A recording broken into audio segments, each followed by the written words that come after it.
who here owns a phone? How many of y'all can talk on the phone for hours or can be on it texting? Hey,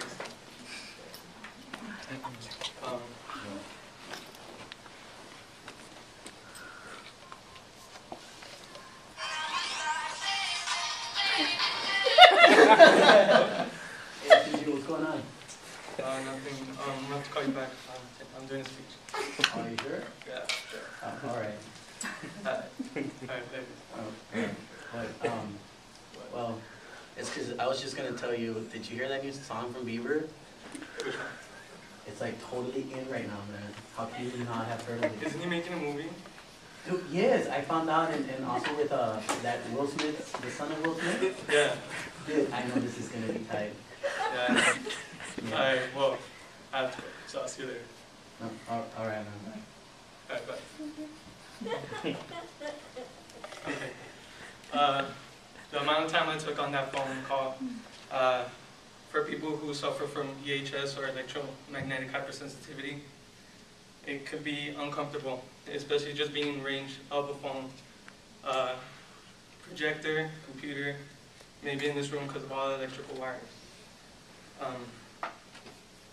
In that case, today I'd like to inform the class about electromagnetic hypersensitivity. As of 2010, there are more than 3.5 billion people that have access to mobile devices.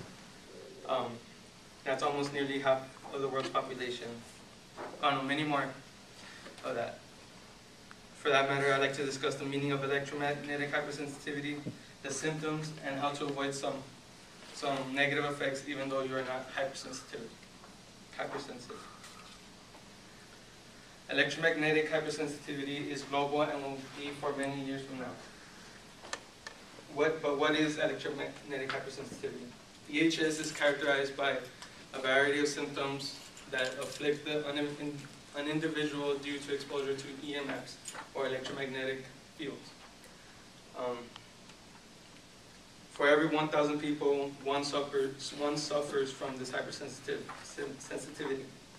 There have been experiments done in order to see how sensitive they are, such as blinding their senses, as from hearing, smell, eyes, of course, to see if they could feel it. EMFs are physical fields that are produced by electrically charged objects, such as substations, power lines, rooms like this with electrical wiring. EHS has been around for a long time, but it isn't as bad as it was back then because now all the technology we brought up. Everything around you nowadays too can harm you, like anything, all the radiation.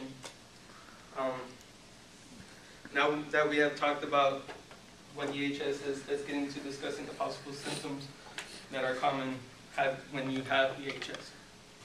Symptoms of EHS are divided mainly into three categories.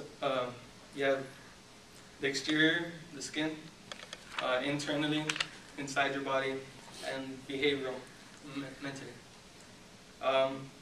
Though EHS has been around for many years, people don't report anything because they feel it's nothing out of the ordinary, such as when your skin falls asleep, or things like that.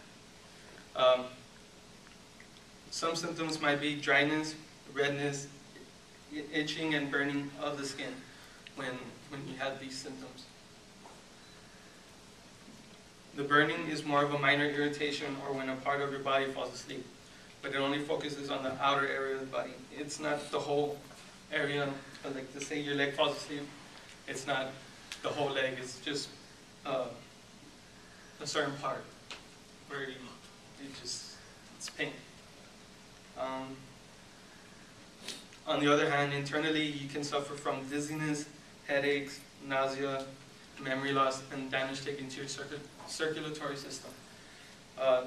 There's this disease called peripheral vascular disease, where the blood clots your veins, where in the major parts, such as like the arms and the legs, and it's not so good because if you get that, like, it stops everything and you can die pretty much. And Alzheimer's is also common for AHS victims. Behavioral symptoms would be loss of appetite, sleep disorders, visual and hearing disruptions, you can't focus, depression, and according to Neil Irvin, it is quite common for someone who suffers from one condition to suffer from the other. After talking about the possible symptoms of EHS, let's get into the ways that we can prevent maximum exposure to EMS. EMS harm people that suffer from EHS, of course, but it can also affect you as well. Reason being that all the EMS let out radiation. Might not be allowed, but it does. Some ways would be to avoid being exposed to so many electrically powered objects such as power lines, taking out your battery whenever you fall asleep. If you have your phone next to you, take out your battery because the phone sends signals constantly even though your phone is off. So taking out the battery will shut that down completely. When you're not using electrically powered objects such as microwaves, chargers, plug them out, toasters, when you're not using them, plug them out and they won't let out radiation, not as much at least. Now that we have talked about avoiding full exposure, we can come into our conclusions on EHS. Today you have been informed about EHS by discussing the whole existence about EHS, the symptoms, and how to avoid being exposed. Many of us, though, can't help it and are exposed to EMS, but now that you know what EHS is, you can help yourself protect your body from these objects.